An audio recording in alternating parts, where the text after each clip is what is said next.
Bezrat Hashem aujourd'hui, en l'honneur de Rosh Hashanah, qui est Bezrat Hashem d'ici exactement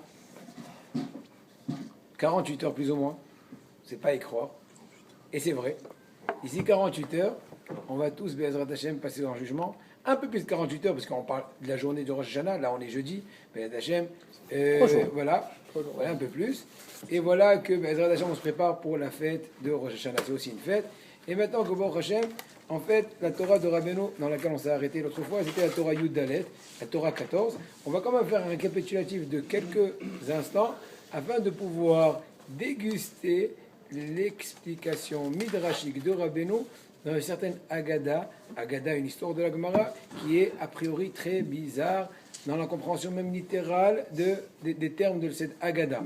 Voilà que Rabbeinu, cette Torah déjà commence avec les termes en fait qui sont liés directement à Botaï. Je vous promets que toute personne qui va se concentrer et va délecter avoir une grande force pour Rosh Hashanah de par cet enseignement, étant donné qu'il est lié directement avec Rosh Hashanah. Savoir que la Torah s'appelle Tik'o ba'odeh shofar ba'kesel yom hagen ou pasuk dans Teilim 81, qui dit que il faut sonner du shofar dans la fête dans laquelle la lune est cachée, ce qui fait allusion à Aleph Tishrei, qui est le début du cycle lunaire. C'est la seule fête dans laquelle ça tombe au début du cycle lunaire. Alors que Pessah ou même Shavuot ou même Sukkot sont dans un stade plus avancé du cycle lunaire. Et donc Rabbeinu de dire dans ses propos de cette Torah-là que pour pouvoir attirer le shalom, qui dit shalom, on va voir plus tard, Be'ezrat Hashem, d'ici quelques bonnes minutes, que le mot shalom, Shalem. que le mot shalom en fait, le mot shalom en fait, c'est aussi shlemut, c'est en fait quand on dit perfection, etc. Donc pour pouvoir mettre la perfection, le shalom dans le monde, c'est de par le biais d'amener la ira. La ira, c'est la crainte d'Hachem. Donc la ira, la crainte d'Hachem, c'est l'élément qui va renforcer le shalom, la paix dans le monde. Qui dit ira, dit en fait rapprocher les lointains, rendre les gens, même les goïms, à la rigueur, les convertir. J'ai pas dit quelle mitzvah d'aller faire, comment dirais-je, une campagne de conversion. Ça, je l'ai pas dit. Mais se comporter d'une telle façon que le résultat montrera l'intensité de notre comportement. Lequel, j'ai tellement bien servi Hachem que automatiquement les effets secondaires qui sont attendus, c'est que même un goï qui était toute sa vie out, il comprend qu'il y a un tout-puissant unique, sans aucune autre, comment dirais-je, force au-dessus de cela. D'accord ? D'ailleurs, encore une fois, je rappelle et je répète, il ne faut pas oublier que l'essence et l'essentiel de la fête de Rosh Hashanah, c'est mettre en évidence la royauté d'Hachem ultime. C'est en un mot. Et donc là, on continue. Rabbeinu a développé en disant, et pour mettre en évidence l'honneur d'Hachem, ce n'est que de par la Torah Tresed. À Botaï, cette Torah, j'ai déjà enseigné déjà quelques-uns. Mais à part vous, j'ai déjà enseigné encore d'autres, avec d'autres amis, tellement je l'estime, tellement je la trouve extraordinaire. Bon, Rabbeinu n'a pas besoin de mon estimation, mais c'est juste pour vous donner un peu plus, comment dirais-je, d'importance. Et maintenant, de par ailleurs, il dit Rabbeinu que pour donner l'honneur à Kadosh Baruch Hu, c'est de par le fait qu'on le fait Torah et cette Torah et cette traduction littérale, c'est de faire l'enseignement bénévole entre guillemets. Mais quand je dis bénévole, c'est pas spécifiquement au niveau pécunier, mais c'est en d'autres mots se donner à enseigner, s'adonner, se donner, afin de pouvoir faire un maximum, comment dirais-je, de rapprochement. Et là, il te dit aussi que le plus grand honneur d'Hachem, c'est quand ceux qui sont loin de la Gdusha se rapprochent de la Gdusha. Et malheureusement aujourd'hui, l'honneur d'Hachem est en exil, puisque l'essentiel honneur, entre guillemets, est entre les mains des goïms actuellement. Tout l'orgueil américain, tata ci, tata ça, et tout ce qui est toute autre valeur futile, en fait, mais soi-disant valeur, qui ne sont pas encore au niveau de la Torah. Malheureusement, c'est pas toujours aujourd'hui. Est-ce que tu sens, excusez-moi, je vous dirais des choses un peu, comment dirais-je, un peu trop directes, mais c'est juste pour un peu nous secouer. Est-ce que vous êtes conscient que le métier le plus heureux dans la vie, c'est s'asseoir et étudier la Torah? Vous y croyez, mais vous n'êtes pas complètement convaincu, je vous comprends. Mais sachez, moi je vous dis, après expérience, c'est le plus beau bonheur. Pourquoi ? Parce que tu ne peux pas espérer une meilleure condition de t'approcher d'Hachem. J'ai pas dit qu'une personne qui est obligée de faire sa parnasse, elle a perdu du mérite. Elle a du mérite, mais elle est sûrement plus en épreuve qu'une personne qui est déjà, comment dirais-je, dans des conditions d'études, puisqu'elle doit voler plus de temps, elle doit être un peu plus vigilante de ne pas se laisser aller de par la société active, etc. Alors qu'une personne qui a déjà le mérite d'étudier, eh bien, il faut qu'elle ressente et se renforcer. C'est pas évident toujours, parce que de par ailleurs, il y a aussi certaines d'autres difficultés de plusieurs stades qui peuvent se poser, qui te mettent un peu en épreuve. Mais de façon générale, moi, pendant plusieurs époques, pendant une longue époque, quand je faisais des filotes Hachem, les meilleurs souhaits, mis à part tous les souhaits de tout le monde, style la santé, la parnassa, les enfants, mon souhait c'était, Bezrat Hachem, d'ouvrir des institutions, etc. Après, à un certain moment, je me suis arrêté, je dis non, je ne sais pas si c'est le meilleur. Parce que imagine-toi que de par mon occupation des institutions, je vais être obligé de moins bien faire la tefila, d'être moins concentré à moi-même et à ma famille et à mes amis et trucs. Et je vais être moins sympa, je vais être un peu plus nerveux, je vais parler tant de... je ne sais pas si c'est le meilleur souhait. Donc je dis Hachem, une seule chose. Fasse en sorte que je puisse mettre à bon escient, que je puisse, comment dirais-je, accomplir toutes les forces que tu m'as données au mieux. Mais de telle façon, je t'en prie, que Haz Shalom, ça ne cause aucune régression ni dans la qualité, ni dans la quantité de mon service, aussi bien de la tfila, du limoud, etc. Et à mon avis, c'est le meilleur vœu. En d'autres mots, s'asseoir, étudier toute la vie, et de temps en temps, comment dirais-je, essayer de part et d'autre, se renforcer avec d'autres. Vous avez compris, rapoter un peu l'idée? Je reviens, j'ai pas juste extrapolé, parce que c'est exactement l'idée qu'il dit ici, Rabbeinu. Rabbeinu te dit de par Torah, essaie de te reprocher les plus loin, et tu renforces donc l'honneur d'Hachem. Et au contraire, Bezrat Hashem, quand viendra la Géoula, à ce moment-là, l'honneur d'Hachem va sortir de par l'obscurité dans laquelle il est. Entre parenthèses, aussi Hachem Oriveishai, extraordinaire. Maintenant, je viens de penser à ça. Les David Adonai, Oriveishai Mimira. Darshu Hachamim. Hachamim ont dit que veut dire David Améler dans ses propos? Hachem Oriveishai. Hachem est ma lumière et ma délivrance et mon secours.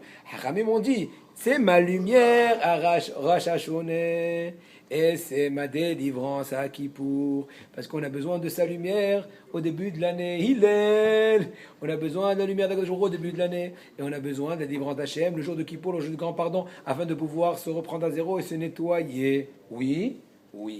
Or c'est kavod. Donc c'est que or c'est kavod. C'est marqué Az yomru bagoyim lechovnecha beor Hashem. Les goïms vont dire on va aller à la lumière d'Hachem. Et de par ailleurs, c'est marqué que Va'aretz ira mikvodo. La terre à lui. Ouais. Et lui. La terre, c'est Israël. Non, toute la terre. Tout le globus. Le globe. Dans le Tanakh, on s'écrit arrête, c'est pas. Non, c'est pas spécifiquement. Non. C'est pas comme ce qu'on dit en français. Tu vas en Eretz? Tu vas en Eretz, frère? Ouais. Ou tu vas à Natania? Tu vas à Elat? Bon, Elat, c'est l'Aretz. Aïe. La Aretz, Era Mikvodo. Ashdod aussi. La Aretz, Era Mikvodo. Maintenant, on continue. De par ailleurs, on ne peut rapprocher les lointains que de par la Torah. Et là, on a développé de façon extraordinaire, par exemple, un exemple, et ensuite, continuer. Hier, j'ai eu le mérite, avant-hier, j'ai eu le mérite d'embrasser la main de Raphaël Kanievski. J'étais très heureux. J'ai embrassé Sefer Toiro. Et hier soir, j'ai fait les sirotes avec Rav Yaakov Hades. Je n'ai pas cessé de le regarder. Tu vois, c'est une personne qui se comporte de façon très spéciale. Il est tout... J'explique, fréros. Tu vois bien? Non, tu es d'accord avec moi? J'explique. Parce qu'il a l'air de tout de le connaître. Oui, mais ils connaissent, de par moi. Il a un talit tout le temps. Il a les chaussures à 3/4 déchirées. Chemise très simple. Kippa coupée ici. Maintenant, une personne qui va rencontrer dans la rue, Hazvi Shalom, va croire que c'est un clochard. Rabotai, c'est Kodesh à Kodashim. C'est une personne, rien que je vous montre les livres, il a écrit peut-être 25 au moins, tel que je sais, livres, chacun 800 pages, plus ou moins 5 à 800 pages, Bon, tu vas me dire, d'accord, c'est un ordinateur. Chaque livre à Botaï, c'est un livre. Il explique la façon d'étude de la Kabbale du Gaon de Vilna. L'autre, il te dit Kavanat Arachas. L'autre, il te dit Chot Nedarim. Un truc extraordinaire. C'est un bonhomme, tu sais même pas quand est-ce qu'il a le temps ni de dormir ni de se réveiller. Par exemple, il était hier avec nous, on a fait ses hôtes depuis 1h30 du matin jusqu'à 2h et quelques. Après, il a fait Arvid parce qu'il avait un certain compte. Après, on m'a dit, une fois un ami à moi, il m'a dit non, poursuivi entre guillemets. Toujours vient avec une voiture vraiment simple. Et il a fait des zigzags jusqu'à qu'il est parti à la maison de Raphaël Kanevski. À 2h30 du mat, il monte, il discute avec Raphaël, il descend à Botaï. Et c'est une personne à Botaï, il faut le voir. Il doit avoir 52, plus ou moins. Mais pourvu que moi, je puisse faire un vaïa avor comme ce qu'il a fait tous les sliot. À Botaï, avec quel tonus, tu vois, il devient tout rouge. Et il pleure. Et il dit, chut, ne me dérangez pas. Ne faites aucun son de chauffard. Vous me troublez la concentration quand je dis vaïa avor. Parce que je suis en train de faire les cavanotes du Harizal et tout. Et une fois, il a dit, même une fois, il a dit, c'est pas la peine de me déranger, je fais les cavanotes pour vous. Comme ça, il a dit. Mais pas par orgueil, c'est une personne qui est... Et il a dit un truc extraordinaire. Il a dit, je vais dans plusieurs endroits. Une fois, il a dit même, hier, ce que j'ai entendu de lui, il a dit, je vais dans plusieurs endroits, j'ai jamais senti une émanation comme ici presque. Plus que cela, vous vous rappelez, ça fait quelques mois, il y avait Atzeret HaMilyon. Il y avait 1 million de juifs qui se sont rassemblés pour proclamer la force de la Torah. Il leur a dit, la sensation que j'ai ici quand je fais les sirat avec vous, elle est plus forte que celle-là. Et Rabotai entendait de lui comment il pleure, quand il fait vaïa avant, quand il fait Hacham, quand il fait les vidouilles, etc. Donc, avoir une petite idée. C'est pour ça que c'est très important de se rapprocher des tzadikim de temps en temps, un peu de ravifier l'amour d'Hachem, la crainte d'Hachem, un peu voir c'est quoi être proche d'Hachem. Parce qu'on a l'impression proche d'Hachem, on lui a dit Birkat, on lui a mis les tefs, on lui a mis les phylactères, les talettes et tout et tout. Non frère, comment vibrer l'approche d'Hachem, quel plaisir et tout. C'est indescriptible, c'est pour ça que je vous invite à d'Hachem. À Seret tu vois, il y aura encore mercredi prochain, ça veut dire dans 2 semaines, ouais, à Paradise 4, tout celui qui veut, il peut m'appeler, et je vous organise, vous allez là-bas, raboter, vous allez me remercier. Mais il faut un peu dormir avant d'avoir la pêche.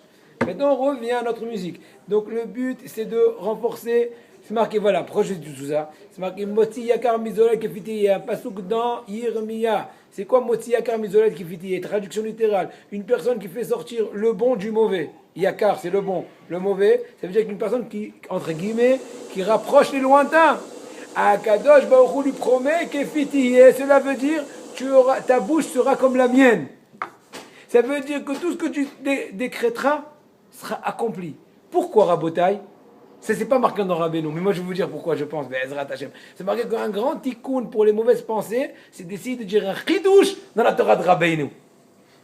Comme ça, c'est marqué. Alors, je veux dire un chidouche simple. Puisque quand tu rapproches une personne lointaine, c'est comme si tu l'as fait naître à 0, n'est-ce pas, un Baal Tshuva? C'est une personne qui a 0 ans. Happy birthday, oui.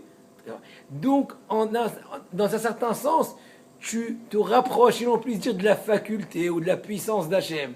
Tu crées, tu essaies de ressembler positivement à la force d'Hachem de créer des gens. Donc, en d'autres mots, de les rapprocher. Je veux aussi te donner cette force de tout ce que tu décrètes. Si l'on puisse dire comme Akadosh Baruch Hu sera accompli. Vous êtes d'accord avec cette explication? Des pshatov. Good. Weiter. Maintenant, là, on a fini plus ou moins. Après, il y avait une explication un peu de Neshamot. Je vais quand même la dire. Pourquoi? C'est parce que j'aime être kabbalistique et j'aime pas passer du temps, mais c'est important pour pouvoir comprendre comment on va développer la Haggadah de Rabba Bachana. Laquelle?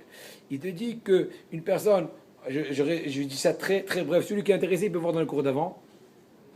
Lequel? Il dit qu'une personne, il faut savoir que dans Am Israël, il y a 600 000 âmes qui sont racines de tous les millions d'Am Israël. De par ailleurs, il y a aussi dans la Torah 600 000 lettres. Donc il y a un lien très spécial entre la Torah, Am Israël, et aussi à Kadosh Baruch Hu. C'est marqué Kadosh Baruch Hu, Israël ala mahshavat Hillel. Que Am Israël a été dans la pensée, si l'on puisse dire, d'Akadosh Baruch Hu dans la création. C'était le premier, c'était l'essentiel, comment dirais-je, programme de création. Donc il dit quand un juif il étudie la Torah, il se rattache à tout ce processus et il provoque le fait que les gens se rapprochent de la Torah, puisqu'on est tous liés. C'est comme si qu'il se rattache à, comment dirais-je, à la centrale, et de par cela, il fait, comment dirais, un effet indirect ou direct de rapprocher les lointains. Ça c'est un mot. Maintenant, il y a une Haggadah Peleploim. Et tellement j'étais content quand j'ai dit cette Agada, j'ai pris un ami à moi avant-hier et je lui ai enseigné ça. Oh, j'ai dit avec lui pendant 1 heure. Après, j'étais tellement content, j'ai étudié un truc dans la halakha, Meliha, et j'ai amené un pshat al pire à Rav Nachman. Truc extraordinaire. Mais bon, pour vous expliquer ça, ça va prendre du temps. Peut-être on va laisser ça à Ouman. Mais bon, pour l'instant, on revient. Quoi?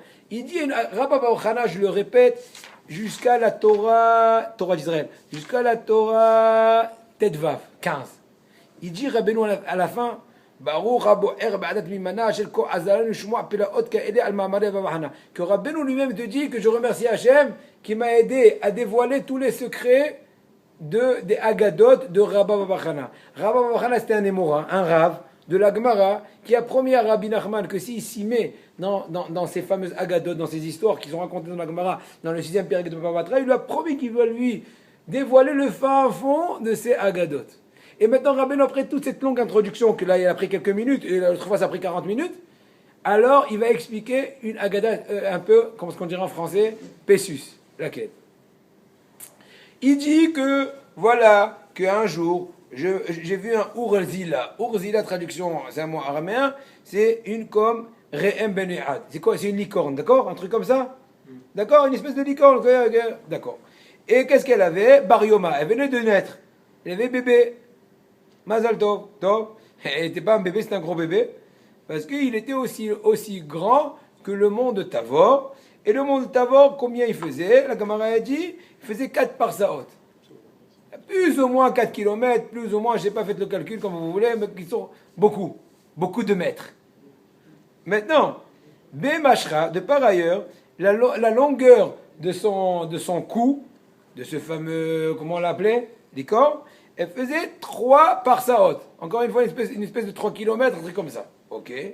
Un peu plus même, à la rigueur, parce que par ça c'est plus que 1000. 1000 c'est 1 km, par ça c'est encore plus. Donc laisse béton, j'ai fait une remise. Et Bemarba'ata des réchés, l'endroit où il met sa tête, cette licorne-là, quand il fait dodo, alors elle fait 1 parsa et demi, on va dire, allez, 1 km et demi après remise. Donc maintenant on récapitule un truc très bizarre, une espèce de licorne, 4 km, le coup de 3 km, elle dort sur 1 km et demi, et encore plus. Alors à la fin, c'est vraiment bouchon dans la A4. Quoi? Prenez le périph'. Urma Kufta Vesachal Yardena. Il a fait, excusez-moi des termes, il a fait ses besoins, de licorne, dans le Yarden, dans la plaine du Jourdain, non pas la plaine, dans le Jourdain, dans le fleuve du Jourdain, et donc ça fait un bouchon. Chazak. Fin de citation. Vous êtes d'accord avec moi que c'est. Ça veut dire ça, c'est pas les 1001 nuits. Ok? Alors il te dit comme ça, Rabbeinu. Aïe, aïe, aïe, aïe, aïe, aïe, il faut bien se concentrer à la bouteille. Urzila Barioma. Traduction littérale, c'est quoi Urzila Barioma? Il a vu une licorne qui avait un jour. Il déduit plus que cela, Rabbeinu. Urzila, si on décompose le mot, Ur, c'est la lumière. Zila, en araméen, ça veut dire aussi Zol. Il est bas, il est loin, d'accord? Il te dit, l'honneur d'Hachem, c'est la lumière, on a dit tout à l'heure. On a dit tout à l'heure que la Aretz Ira Mikvodo, la terre avait de la lumière de son honneur. Donc on voit la lumière et l'honneur, la même chose. On voit que la Urzila, la lumière, était, comment dirais-je, en mauvaise situation. Elle était l'inverse du Kavod, n'est-ce pas? Barioma, c'est quoi Barioma? Que quand il viendra le Mashiach, s'appelle Barioma. Pourquoi? Parce que c'est marqué dans la Gemara, ils ont dit, oh Mashiach, quand est-ce que tu viens? Tu vois? Mashiach, j'ai dit, quand est-ce que tu viens? Moshe, quand est-ce que tu viens? Ils ont dit, oh Mashiach, quand est-ce que tu viens? Ils lui ont dit, Hayom. Hayom? Il a dit, oui, Imbekol Tishmaou. Si vous écoutez la voix d'Hachem, aujourd'hui. Hein? We want Mashiach now. Ouais, il dit aujourd'hui. Il dit, c'est ça. Urzila Barioma, il te dit, Rabbeinu, que si tu veux ramener l'honneur d'Hachem, le sortir de par l'aspect bas dans lequel il est, il faut espérer la venue du Mashiach. Quelle est la faculté du venu de la Mashiach? C'est Har Tavor. On a dit que cette licorne, elle était aussi grande que Har Tavor. Traduction littérale, Har, c'est le mont, une montagne.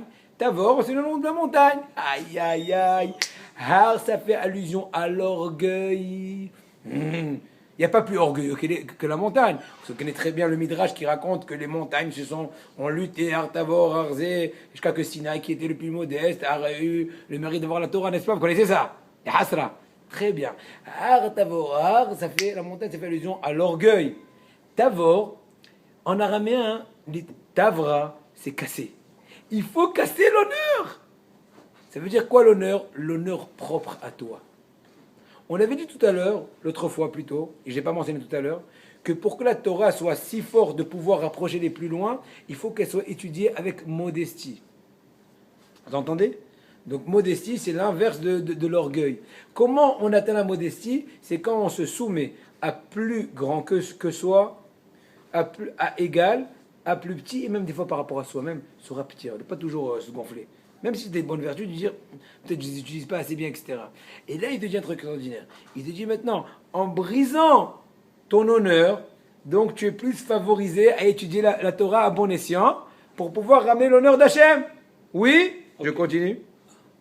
Ve'artavor, kama ave arba paase. Hartavor, combien il fait? Il fait 4 par sa haute. C'est quoi 4 par sa haute? C'est travailler sur la modestie dans les 4 plans. 4 plans.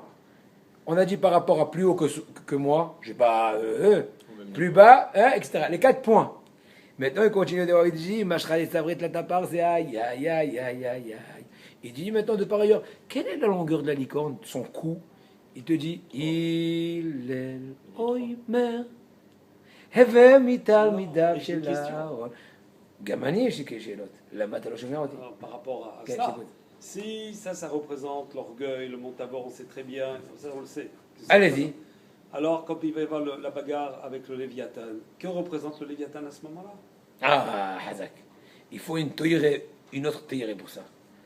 Je risque d'arriver moi et toi à Honolulu. Or, je veux rester au moins sur les rails. Puisque je ne sais pas très bien comment te répondre. Je vous l'ai déjà dit plusieurs fois dans mes cours. Quand je réponds pas, 3 possibilités. Tu connais ça, David? Quand je réponds pas à 3 possibilités. Soit c'est une question qui est out, c'est pas ton cas. Soit c'est une question qui va être répondue, soit je sais pas. Je sais que tout le temps vous allez comprendre comme la 3e possibilité que je sais pas, mais peu importe, pourvu que c'est moi qui dirige le cours. Ok? Donc je réponds pas, parce que je sais pas. Bon, on continue. L'Agmara dit, quelle est la longueur du cou de la licorne? Elle fait 3 par sa haute. C'est quoi 3 par sa haute? Il dit Rabbeinu, il y a 3 bonnes raisons, bonnes, entre guillemets, qu'une personne peut être orgueilleuse. Il y a un pasouk. Tu connais la Haftara? Alitalel ashir beoshro, alitalel hacham beochmato, alitalel gibor bigvato, ki im bezot. C'est l'accent ashkenaz. C'est la musique ashkenaz de la Haftara. Ki im bezot, italel, haskel, viadoa, oti. Sauf pasouk. Il te dit, une personne ne peut se louer, être heureuse d'elle-même, être fière, qu'une seule chose. Quand elle connaît Hachem, quand elle est proche d'Hachem. Mais il ne peut pas être heureux s'il est balèze, Hulk, ou s'il est riche, Rothschild, ou s'il est Einstein au niveau intellect. C'est 0. Comme ça c'est marqué dans la Gemara. Alors on voit que 3 éléments qui peuvent rendre la personne, qui peut faire dévier de la vraie pensée. Il te dit là aussi, la longueur du cou de la licorne, le cou, ça fait allusion à l'orgueil. Une personne qui est orgueilleuse, elle n'est pas comme ça. Elle est, bonjour, ça va? Oui, le cou. Ksheroref. Aïe, aïe, aïe. Je dis, quand une personne elle a la longueur du cou, pour quelle raison elle est orgueilleuse, l'inverse de la modestie? C'est quand elle a les 3 facultés, 3 par saute, les 3 points. Richesse, force et intelligence. C'est des personnes qui font tromper la personne. C'est pas la vraie bonne raison d'être fier.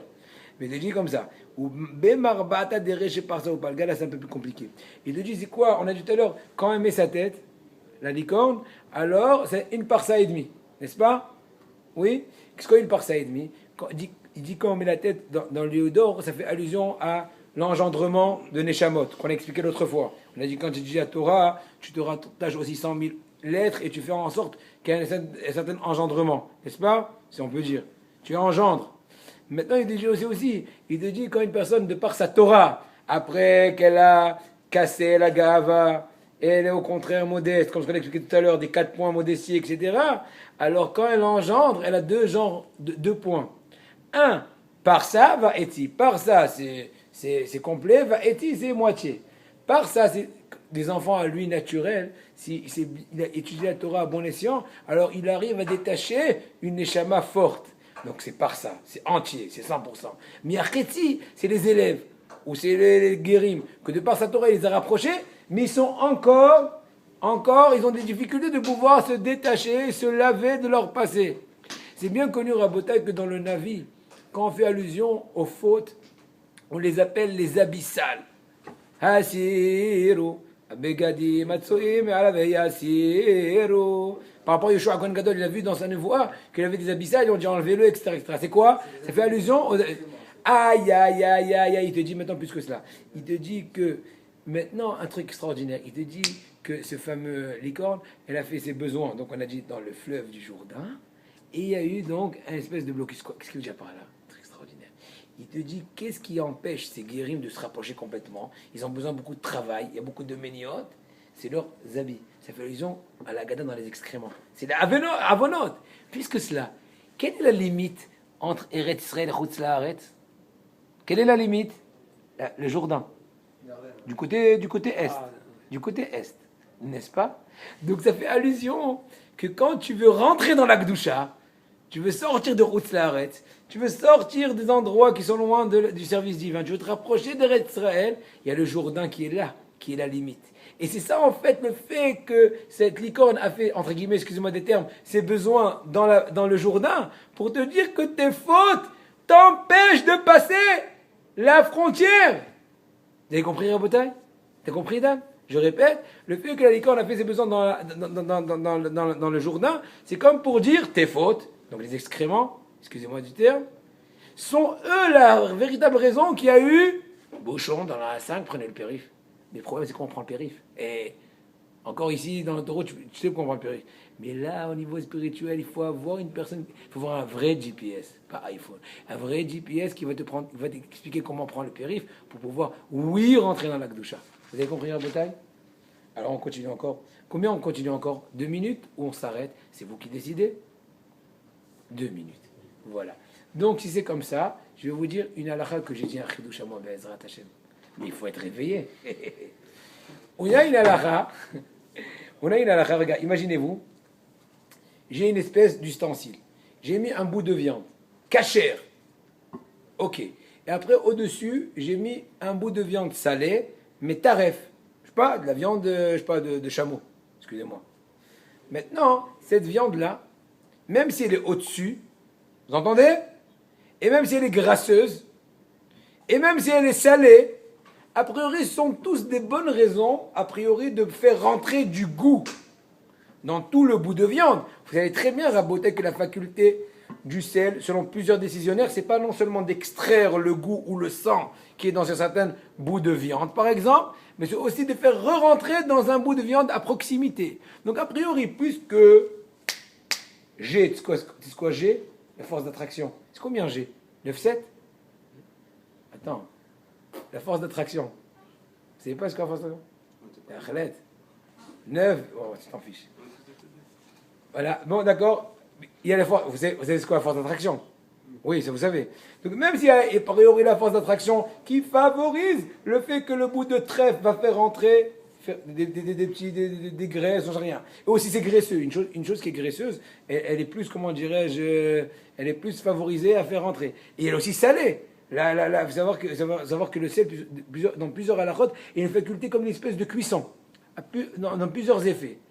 Quand même, on a une autre halakha qui dit, c'est une espèce que Kadosh Baruch Hu a fait dans la nature, tata agavar, traduction, celui du bas, au lieu de se faire chauffer, il le refroidit. Étant donné qu'il est bas, ne me donnez pas d'explication, c'est une force que Kadosh Baruch Hu a fait dans la nature. Maintenant, moi, j'ai dit, selon cette traduction de Rabbeinu, une explication midrashique extraordinaire pour Rosh Hashanah. Laquelle? Il dit, une personne, elle peut s'orgueillir, on a dit tout à l'heure, de 3 points. Richesse, intelligence, et quoi encore? Et force. J'ai dit comme ça. Il dit, ce bout de Nevela. Nevela, c'est quoi? C'est un cadavre d'une bête. Mais aussi, Nevela, c'est fait allusion aussi à la Gaava. D'accord? Nevela, ça fait allusion à la Ga'ava. C'est marqué qu'une personne qui est orgueilleuse, excusez-moi du terme, il sent mauvais comme un cadavre. Personne ne s'approche de lui. En principe, une personne orgueilleuse, elle n'est pas aimée. Ça se sent.